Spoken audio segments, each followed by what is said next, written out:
So this week we are joined by Mandy Shunnarah Reed, who is a creative nonfiction writer who specializes in essays.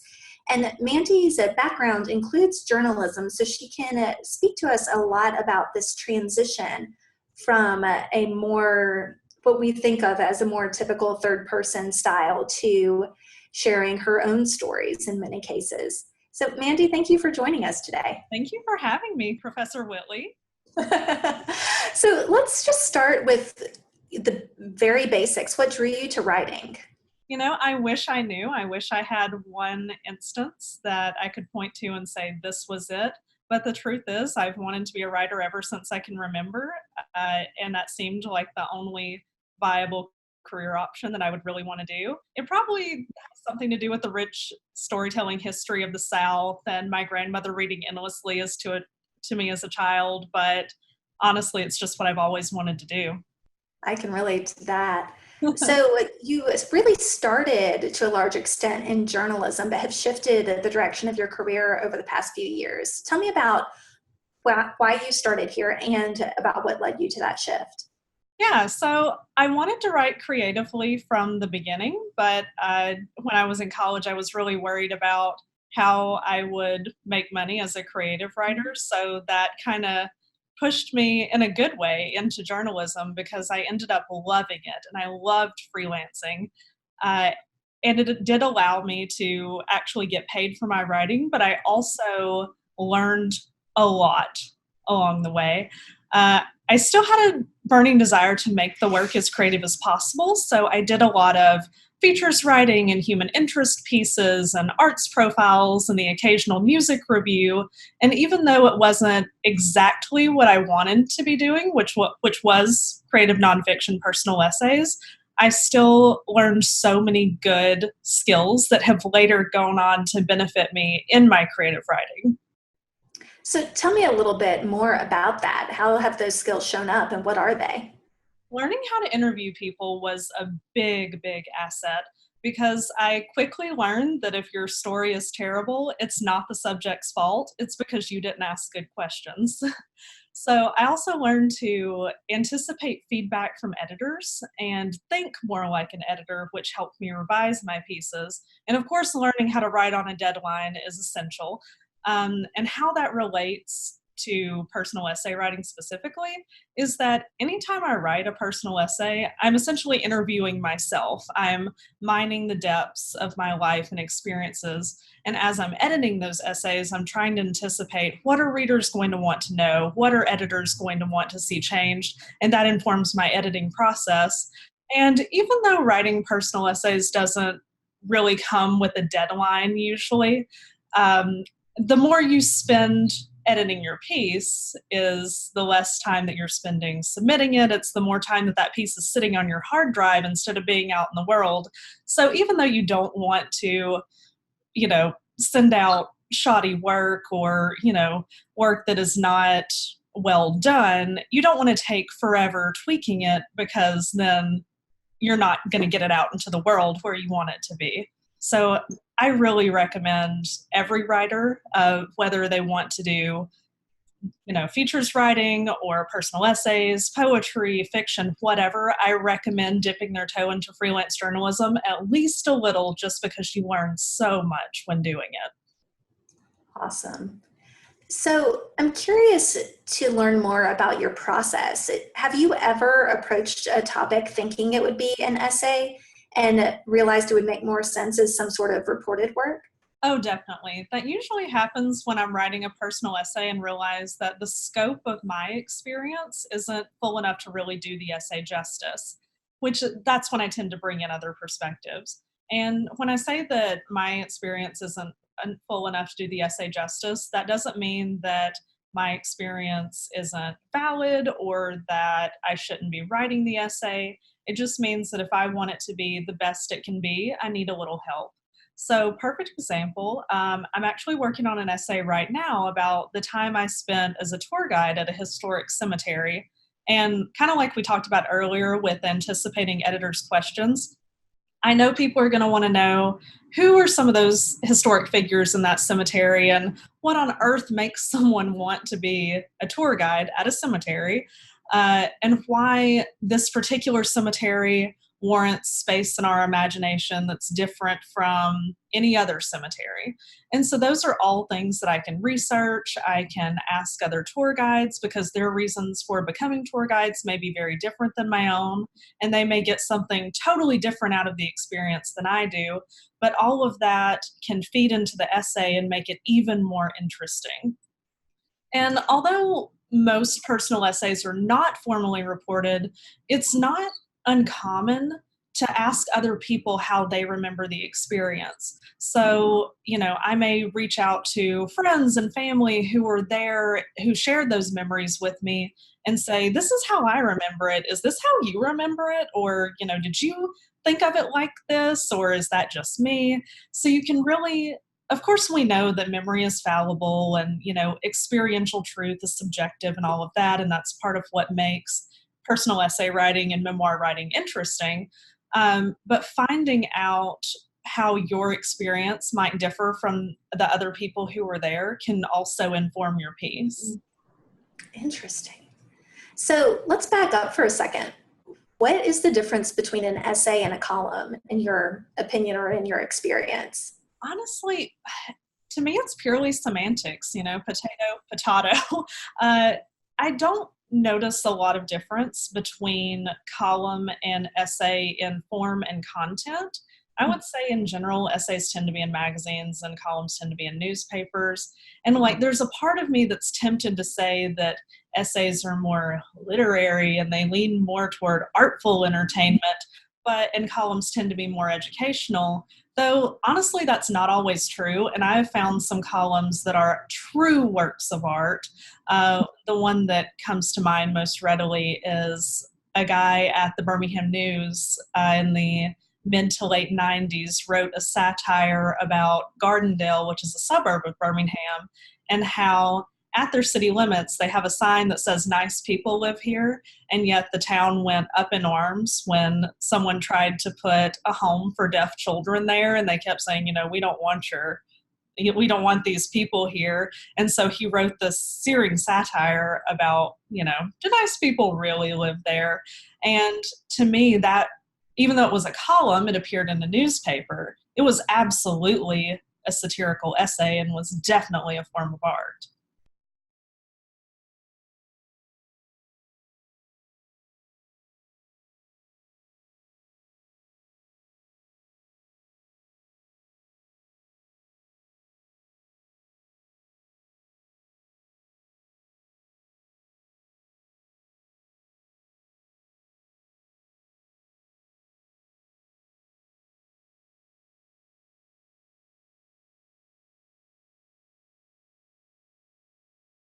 Oh, it's going to be different from person to person.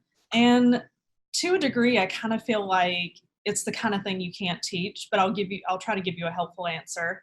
I think there needs to be some universality. Not that every single person can relate to your experience exactly, but that people can relate to the feelings of joy or grief or anger or elation that you're expressing.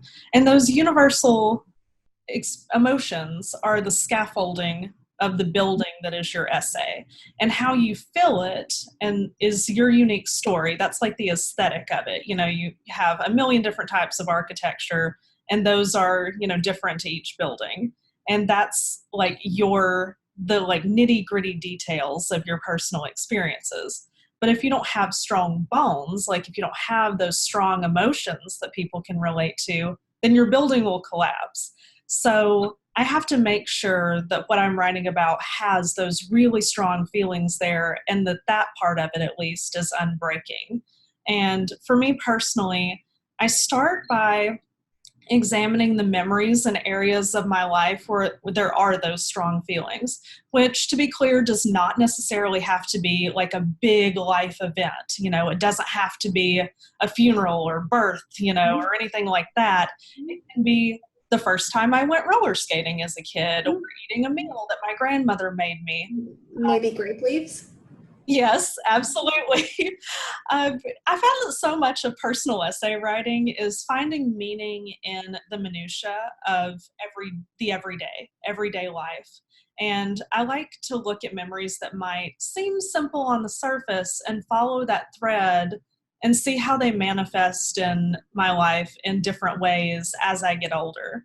And I will also say I find that my work is now more focused, that I'm writing a book, because before I wrote whatever came to me. So I had essays on a variety of topics and they were all standalone pieces, and there's nothing wrong with that. But now I'm working on a book about growing up half Southern redneck and half Palestinian. So I'm writing essays specifically about those individual identities as well as where they intersect. I'm following the threads of connection within each culture as well as between and across both cultures. And I'm looking at how each identity has complicated my life as well as enriched it. And most of all, I'm looking at and investigating stereotypes of each and making people question everything they think they know about rednecks and Palestinians alike. And so these days, since I have that goal and that focus, my essays tend to be here's my topic. What can I plumb from these specific depths? But when you're first starting out, write anything and everything, of course. Right. That's just different strategies. Yes. So, when you are working on a piece, do you ever use any of your digital platforms to start to flesh them out or to test ideas? Of course, you've got an active blog that is specifically focused on books, but also social media channels. I should probably flesh out ideas and road test them before I write them, but to be honest, I really don't. Just because my blog topics and essay topics are pretty different, and I want to be mindful about not publishing something on my blog that may prevent that piece from getting published in a magazine, because most publications don't do reprints. So they want whatever you send them to be original, and I don't want to not get something in a magazine that I really love because I didn't have the forethought to not first publish it on my blog. So although it may not make much strategic sense to not use the platforms I have to road test essays, there is kind of a logic in keeping the two separate. Absolutely. And I It's subject to change down the road. I have these resources there. It would be a little silly not to use them. So I say to be continued on that. Well, and I think that there's no black or white on whether this is something we should do, but I think a great example of a writer who has done this is Helen Ellis, Yeah. particularly for her second book. The name of it is escaping me now, but it's about, I think it has housewife or housekeeping in the title. Oh, well, there's two of them. There's American Housewife, which was her. Yes, that's the one I'm thinking of. Oh, Specifically, she did a lot of testing of that one on Twitter. it's so funny. I just read her book, Southern Lady Code, and saw her speak live. And people asked her about the Twitter account, of course, because it, frequently gets viral tweets. She said that that's how she tests her comedy. And if her motto is, if it doesn't get retweeted, then it gets deleted. So that's definitely one way to, use the platforms you have to inform your work. Absolutely. And she's another Alabama writer. So then I think you've touched on this, but is there anything that you would like to add to the idea of delineating between what you put on your blog and what you'll publish elsewhere? Yeah, I would say my blog is more opinion based, whereas my essays are more experience based. And that may seem contradictory on the surface because opinions are, one hopes, based on experience. But what I mean is that my blog, which is a book blog, usually involves me looking out onto the world of reading, writing, and publishing and noting my observations and reactions in a way that I think my audience will find helpful and educational. Whereas my essays are less me being an outsider and looking in, and more me being an expert on this subject with firsthand experience. And while I do strive to make my essays educational in some in some way. My primary goal was to entertain. Okay. So let's talk a bit more about process. I know that you labor over each essay, and you've talked a little bit about your revision process. So tell me more just about first the writing itself. Yeah, the writing part is definitely easier than the revision part, I will say. And the process does vary for me from essay to essay. Sometimes I've been known to crank out an essay in a day, and it need very little editing. That's definitely the unicorn. That does not happen often. And then there are others that take me, this one essay. I worked on it on and off for 2 years because I really needed to get it right. And of course, I was working on other things in the meantime, but that was the one essay that I kept coming back to every couple of weeks and tweaking it here and tweaking it there. So it really does vary.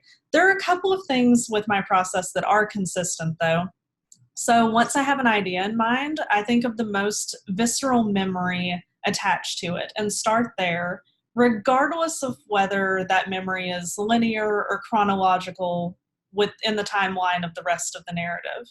I took years of fiction workshop in college, and one of the things that has served me well from that is to start strong. And if you don't have a good beginning, then no one's going to read the rest of it.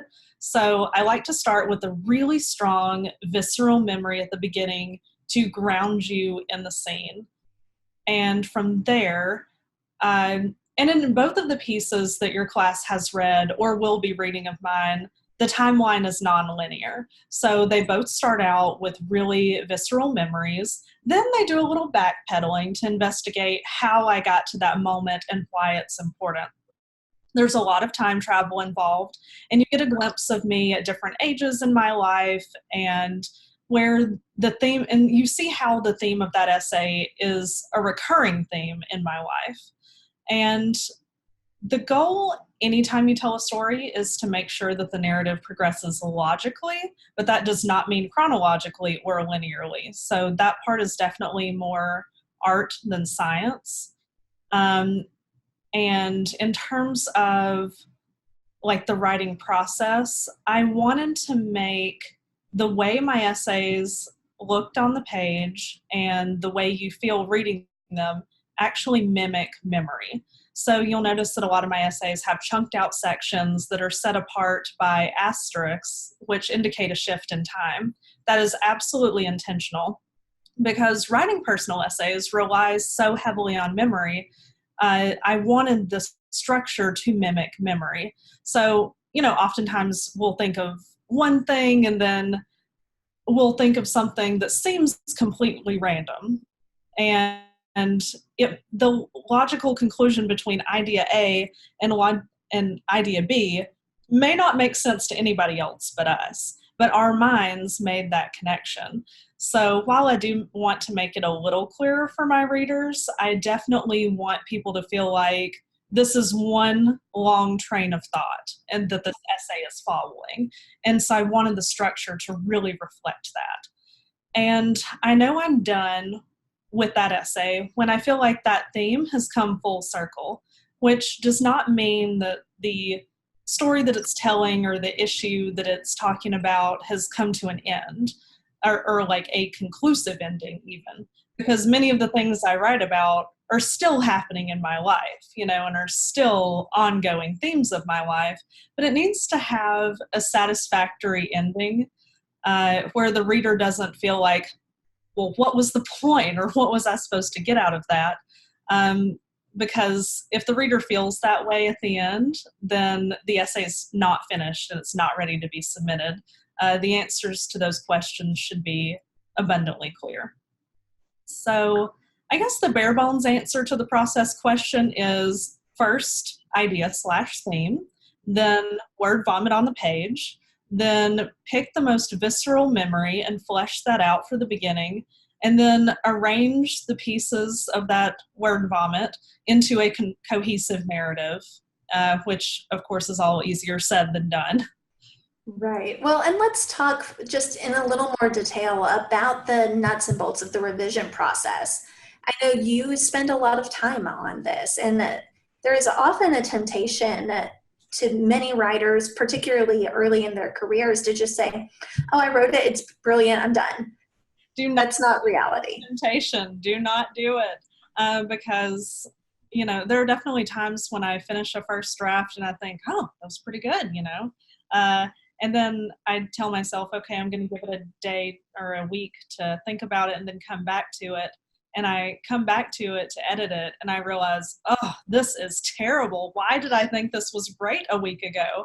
And that's building up that muscle. It takes a while before you're able to really look at your own work critically. It's often way easier, and it still is for me, to edit other people's work than it is to edit my own. But usually my revision process goes something like this. I'll work on it until I think it's done, and then I'll, take a break for a couple of days, maybe a week, could be a couple of weeks, a month, just when I feel like I can look at it with fresh eyes again. And then I'll go over the piece several times myself, and I'm specifically looking for anything that doesn't make sense, doesn't add to the essay, distracts from the story, or just doesn't fit with what I want to tell in that particular piece. Often I see a lot of beginning essay writers who try to put every single thing in one essay as if it's the only essay they're ever going to write. And I don't think that's wise. I think you should try to tell one story per essay. And as I'm revising, I'll also read it out loud a couple of times, because I've learned that if an essay is hard to follow or read when spoken aloud, it's probably flawed on the page too.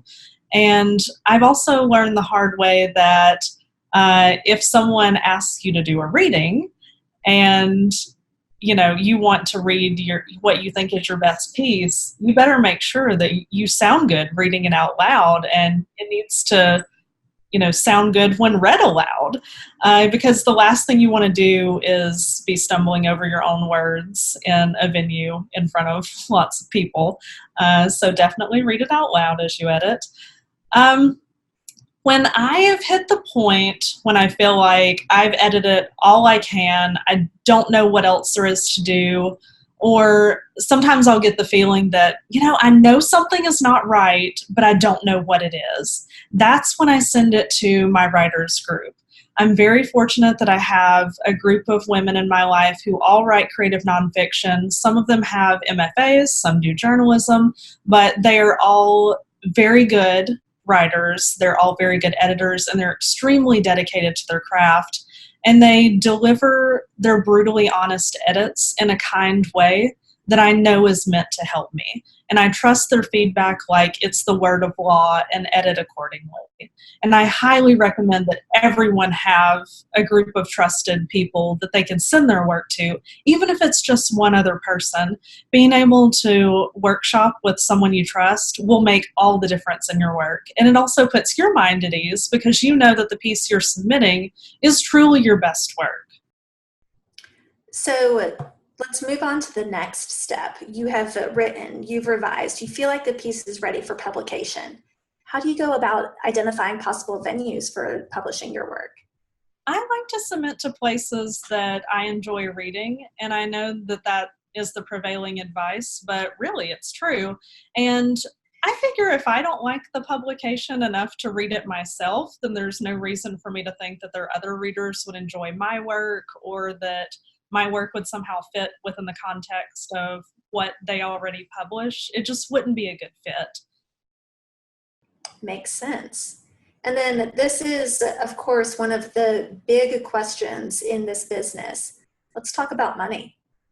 Yeah. Is there money in this? I know you said part of what drew you to journalism was knowing it was a way you could get paid for your writing. Creative nonfiction, what has your experience been like?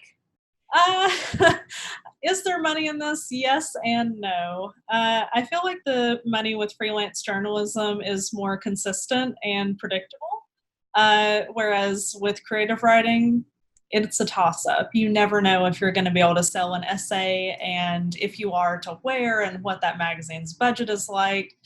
And what I find disheartening about the process is that even some of the big magazines have trouble funding themselves. So even if they do pay, it's often not market rate, or it's not, or it doesn't match the time that you spent putting into the essay.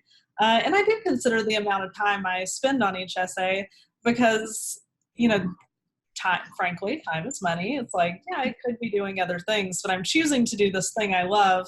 But I try to avoid doing the math to figure out, you know, okay, I just got paid this amount for this essay. How much am I making an hour? Because I know it'll just make me bitter and resentful. Um, and personally, I don't believe in being a starving artist, so I am not ashamed to say that I have a day job and some lucrative freelancing gigs, writing product descriptions for businesses. And to me, those things should not be a source of shame or mean that I'm not a quote unquote real writer, because those jobs that pay my bills, excuse me, give me the financial freedom to live and write on my terms. And I'm a better creative, not to mention a much happier and less desperate person when I know my bills are paid. And of course, like any artist, I do crave financial validation of my work. And when I do make money for selling a creative essay, that I perhaps pitched blindly and on the fly and wasn't even commissioned, that money means more to me than a year's salary at my day job. Like, it truly, like, it makes me want to cry happy tears when I get to cash that check. But I also know that my writing, whether I'm paid well or poorly for it, is in service of my larger dream. So, which is, of course, to have a book out. And every essay I publish now shows that there is a market for my book and there's a hungry audience for this kind of content. It makes pitching my book to agents and editors and publishers so much easier. And honestly, I work in the hope of something greater down the road. And even though I know there's no guarantee that I'll achieve that dream of writing a simultaneously award-winning and commercially successful book, that's like a white whale of the publishing world and the writing world, I am happiest when I'm working toward that goal. And it fills a creative void inside me that I have a drive to fill, and that's good enough for me. Yes, and we know that those books do exist. It's the white whale, but it happens. Yeah. So why not you? Exactly. That, whenever I hear people say, oh, writing's not a practical career, don't do something else, write for a hobby. I really just want to scream at those people, because what they're saying is, despite the fact that there are successful authors out there, both, award winners who may or may not be commercially successful, or, commercially successful writers who may or may not be award winners. You're saying that, yes, those people do exist, but I've already decided you're not going to be one of them, and that's why this should be a hobby for you. And I just really hate that attitude. It's like, no, why not me? It exists. Why not? Exactly. Well, I appreciate your transparency around that. I think, so often we're raised hearing like, oh, there's no money in writing. You can't make a living in writing. And I know you and I have talked about these things many times. I think it helps to know the realities of the situation, but there's also power in that knowledge. Yeah, it's tricky for me because I tend to get very annoyed with people who constantly gripe that there's no money in writing, because there is. It may not be the amount that you want. It may not be the amount that to sustain your current lifestyle or your dream lifestyle, but there is absolutely money to be made at it, and it's not easy, but it is rewarding. And I wouldn't discourage anyone from following their dream just because some people think there's no money in it. I mean, if that were the case, think about all the things we wouldn't have, and what a sad world we would live in. Indeed. Well, thank you so much for taking the time to speak with us. Is there anything you'd like to add that we haven't touched on? Not that I can think of, but if anybody has any questions for me, feel free to reach out at hello@offthebeatenshelf.com. I will be happy to answer your questions and give back. Great. And if people want to follow you on social media, where can they find you? I am on Twitter under @FixedBaroque. That's FIXEDBAROQUE. There is a punny Beauty and the Beast reason for that name, but I won't get into it here. I am currently on hiatus while writing the book, but if you reach out to me, I'll do my best to get back to you and follow you back. If you would like to follow me on Instagram, I am @OffTheBeatenShelf. Thank you so much. Thank It's always great to talk to you, Mandy. So good to see you. Thank you so much. You're welcome.